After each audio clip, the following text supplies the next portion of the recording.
So this is just a theorycraft though, mind you. So what this pretty much is going to be is my opinion based on what we've seen so far of what could happen going forward, and then the invitation to you to add your own opinion about what do you think is the speculated possible event that's going to go down. For example, is it going to be like a Piltover versus Zaun event? Is it like a Piltover and Zaun event, in which case it's not really them about, you know, going against each other?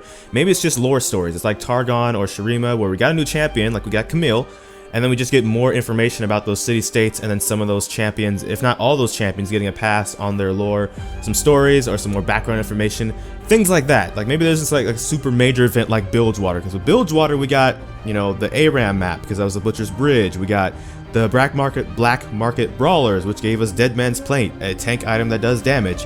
Kind of wish we would have got the mirror item instead, because I think that would have been a cool item, both as a peeling tool and then for supports as well. Like, imagine Alistar using that and then becoming Cogball. He gets jumped by somebody because they think he's Cogball and he's actually Alistar and just like wrecks him. I don't know, I thought that would have been cooler, but I'm biased as an AD carry player. Now with that said, moving forward, when I say what we could possibly see in this event in Theorycraft is it a versus event or is it just an event? In which case, for those that don't know, the world of Runeterra has kind of been rewritten that Zaun and Piltover are kind of, I don't want to say one in the same city, but they're so close to each other now that Zaun's kind of almost like the underbelly of Piltover. That's probably the simplest way I could put it.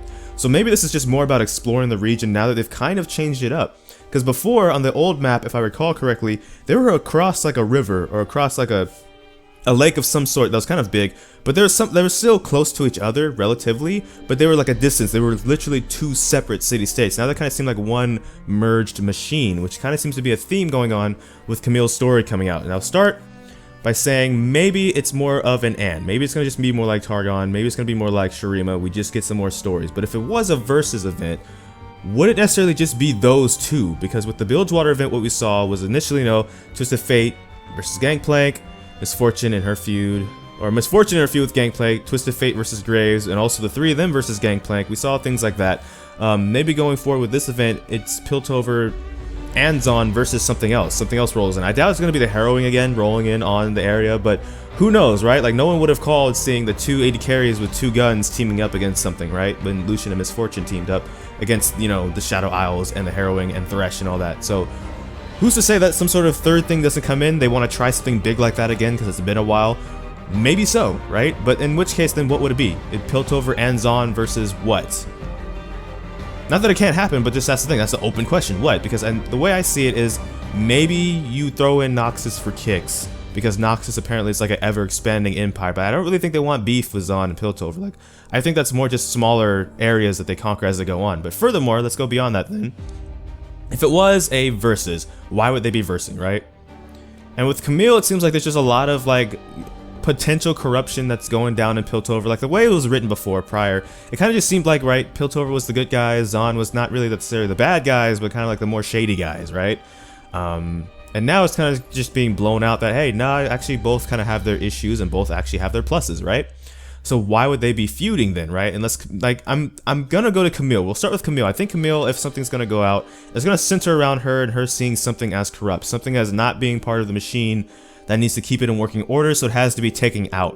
You would think if she existed for almost 80 to 90 years, you'd think she would have at least looked Jinx's way at some point, but I guess not. Maybe she actually sees her as a necessity, like the destruction she brings, to force Piltover to reinvent itself, like every time she wrecks a building or something. I don't know. That's kind of interesting that we could talk about in a different video, for a matter of fact, but I think it would start something like that. But then what about older champions that kind of have nothing really to do with this whole, like, working from the shadows, hunting corruption, making sure things stay in order by any means necessary kind of stuff? Like, let's go with like the Caitlyn or the Vi, for example, who are the more quote-unquote lost side. And the reason we're going to start actually with Vi first is just because Camille actually has a line for Vi, like most people do. Everybody has a line for Vi except Vi, because everybody apparently knows about Vi except Vi. The quote, if I recall correctly, I have to look it up, I wish I would have looked it before the video, was something like, don't you ever wonder like why you were an orphan, or something like that, implying that Camille at least knows more about Vi than Vi does. Same with Ekko, for that matter. He kind of had some lines for Vi about her apparently originally being from Zaun. So going forward, it's interesting that we might not know what the, you know, standards are for what the event could be, but we do know we might get some more lore from that aspect. We might get to know more about Vi, for example. Caitlyn, for example, has also been slated for like a full VGU, in which case her model getting updates her classic outfit getting updated as well to be more in line with like everybody else in Piltover.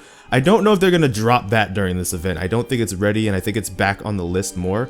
But if she was gonna get some sort of major change, I imagine it would be that, because one of the also things that came up lore-wise is, hey, is Camille possibly C that she was hunting in her older lore?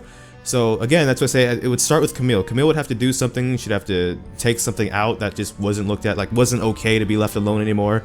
And if she is, we're gonna find out if she's C or not, in which case that was Caitlyn's arch nemesis, though, like the one person that always escaped her way back when, before there was a Jinx, right? We kind of skipped over Vi, except for the fact that that kind of was it. It was just kind of, we might get to know more about Vi finally, because Vi doesn't really know anything about Vi, so we can't look to her to know much of anything. Because apparently she has amnesia or something like that. It's something along those lines. And we, again, all of that might just get to be revealed finally. There's certain things that some people say it adds to the character, it adds some mystery, but there's certain things that people kind of want answers on. This is kind of one of those things. Like, what is the deal? Because Ekko kind of blew the lid off the jar, and now everybody kind of wants to know some more stuff. So we might get to know more stuff there. But let's move on to Ekko, because Ekko, while we know a lot about, he got another short story that I think was just kind of nice. So I just kind of want to highlight it.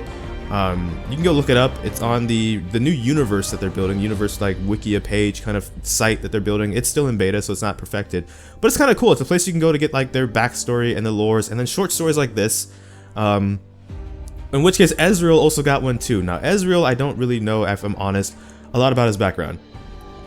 I know that I have fun playing him AD carry, at least when we're winning. Which is kind of like, isn't that how it works on any champion? If you're winning, a champion probably seems more fun than when you're losing. But yeah, he seems very versatile, so I have a lot of fun playing him. But lore-wise, I actually don't know a lot. But he did get a short story as well, so we get to know more about him. But when it comes down to major rivalries, if it's anything like the Bilgewater event, we saw Twisted Fate versus Graves. We saw Misfortune versus Gangplank. We saw Lucian versus Thresh. So I imagine if there's a versus event between Zaun and Piltover, we're going to see Jinx versus Vi, or Jinx versus Vi and Caitlyn in some capacity. Now, I don't think it's going to be something like Jinx gets blown up, loses an arm, and then has to get a robo arm kind of level something. We might just see what a typical, like, when she causes mayhem, what it looks like when they go to confront her, when they fight her, and then she inevitably, apparently, as always, escapes. But we also might see something like, you know, Ekko versus the people in Zaun that he believes are the problem with Zaun, for example. We might see Jayce and Viktor, more Jayce and Viktor stuff. Kind of saw the one thing, and that was kind of like a one and done thing, so to speak, but we might see more of why they have different ideologies. Because one of the things that was brought up in this video with the Camille short story, I forget the exact name, but I think it's called The Weakened Heart. She visits a church that kind of is like, the religion of the church is kind of the glorious evolution, which was kind of thought to be Viktor's thing. But the difference is, it's more thought of a miracle than science, the whole glorious evolution, like offering your limbs, or so to speak, to make them become mechanic, to become more machine than man. So that is more thought of as like a good luck thing. While Viktor's thing, his stance on it is more science. He's a science man who sees like the benefits of it from a science perspective. And so that's the difference, right? So I guess what we get to see is some people who kind of follow this cult as a more like miracle, magical, like religious thing, and then you have Viktor's side of it, which is more of a science thing.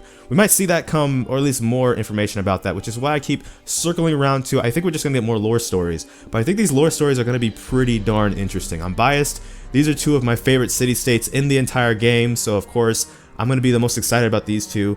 But that's just it. These are my favorite two, but I did like, you know, the Bilgewater event. I did like the Shadow Isles coming in event. I did like the Shurima and the Targon stories. I thought those were all well done. I think they've been doing a pretty good job with these so far. So going forwards, we're probably going to get some good solid lore stories at the least, in which case a lot of our favorite characters from these places we're going to know more about. But that's what I want to end the video on, is asking the question, what are things you actually don't want to know about some of your favorite champions from this area? Like, I'll take Jinx for example, of course. Is the fact that we don't know exactly why she's crazy actually one of the things that's liked about the character? And that's one of the things like the players would actually never want to know about Jinx, is why she went crazy. Like, just leave that up to grabs. Leave that to interpretation of the players, or whoever wants to think whatever they want about that, right? Or is that something you want to know? And just not just her, just any champion period. Is there more things that you just never want to know about certain champions that you hope is not revealed? Or is it kind of like, hey, I hope this opens everything about every champion that is involved and we want to know everything at this point? It's been long enough kind of thing. So this video was kind of jumbled, but thank you for watching if you did watch this far. That concludes this Theorycraft Thursday kind of video. We'll see how it goes going forward. I estimate that if an event is going to happen, it won't happen until after December, because it's now the Winter Rift and Snowdown and all that, so we probably won't see anything until the earliest until January. But thank you for watching if you did watch this far. Life is full of a lot of kinks, so I don't know which video will be next. So until next time, take care from the Fire Godai FS.